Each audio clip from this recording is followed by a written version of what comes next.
All right. Could you introduce yourself and tell us what you do for a living? Sure.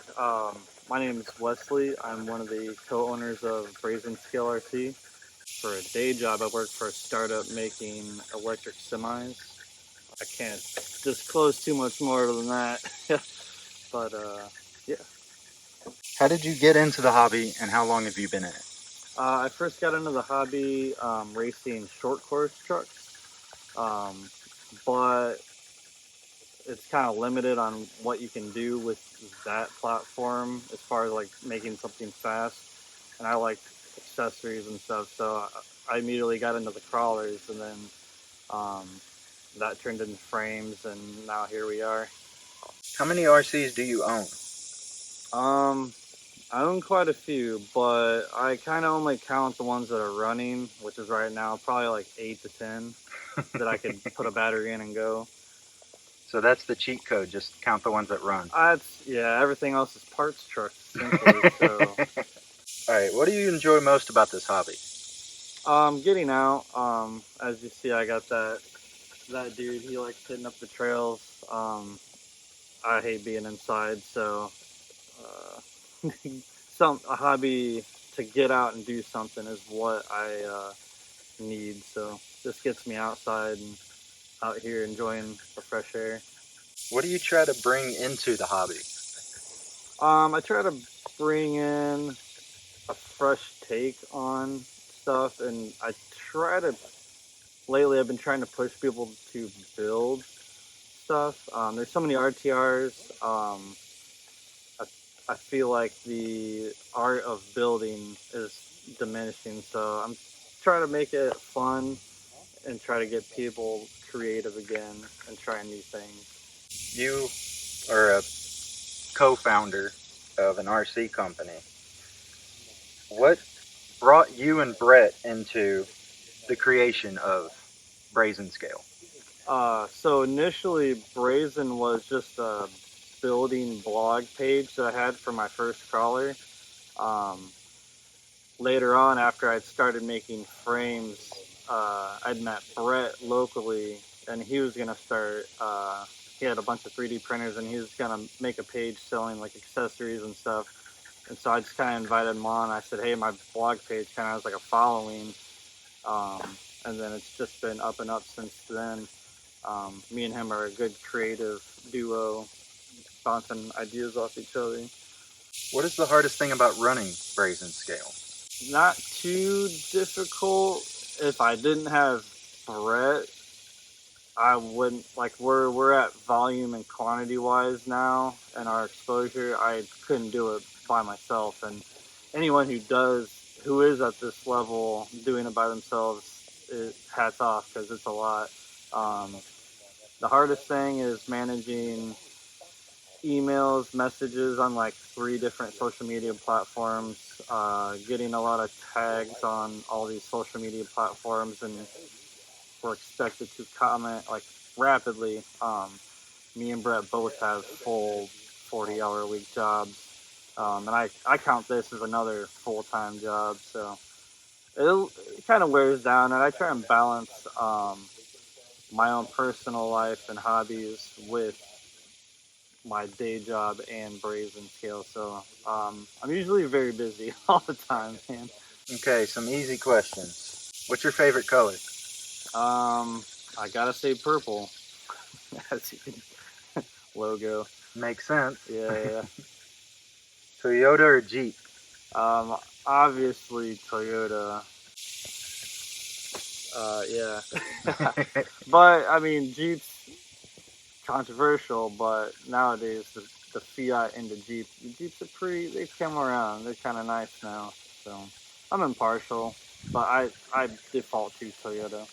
What would you tell someone getting into this hobby for the first time?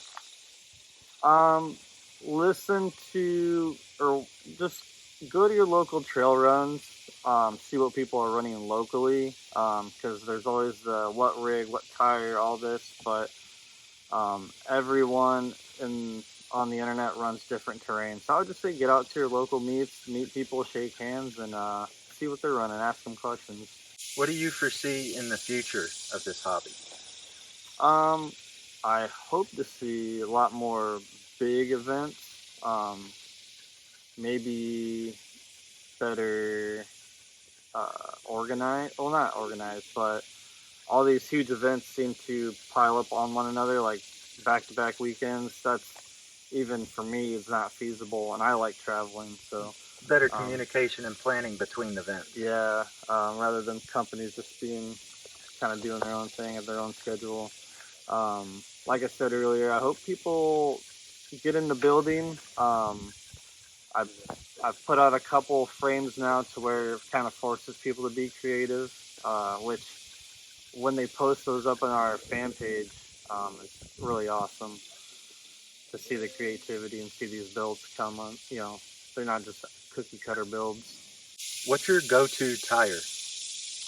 For here, I do like the Proline Trencher in the Predator compound or the Proline CFG Crawler in the Predator compound. But I, these RC four-wheel drive tires are kind of coming around as far as tire compounds go.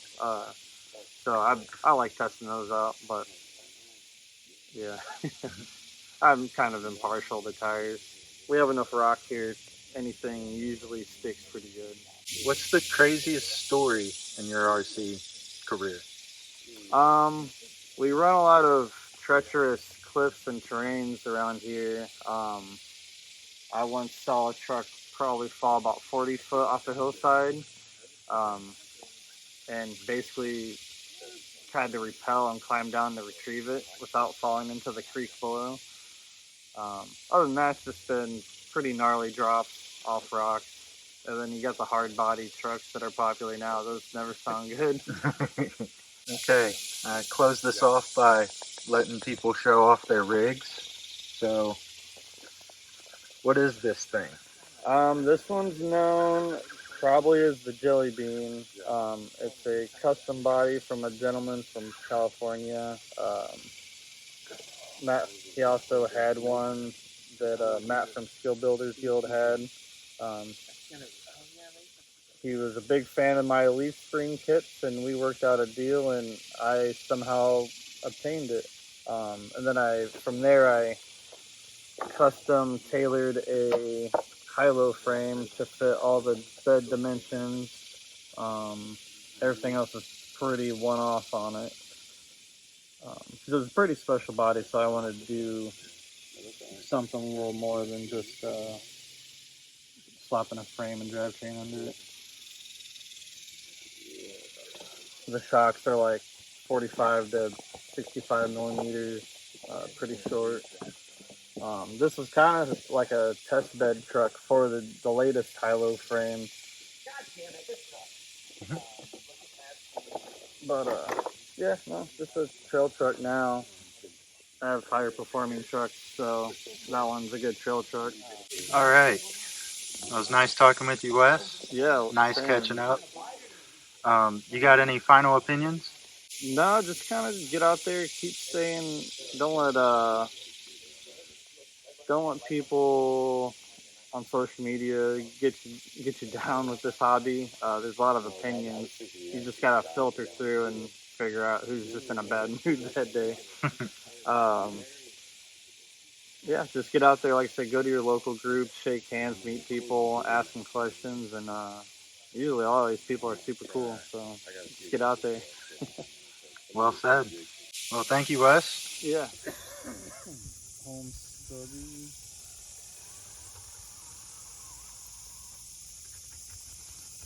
Oh, it's the Holmes ESC? Yeah. Come on. Sorry.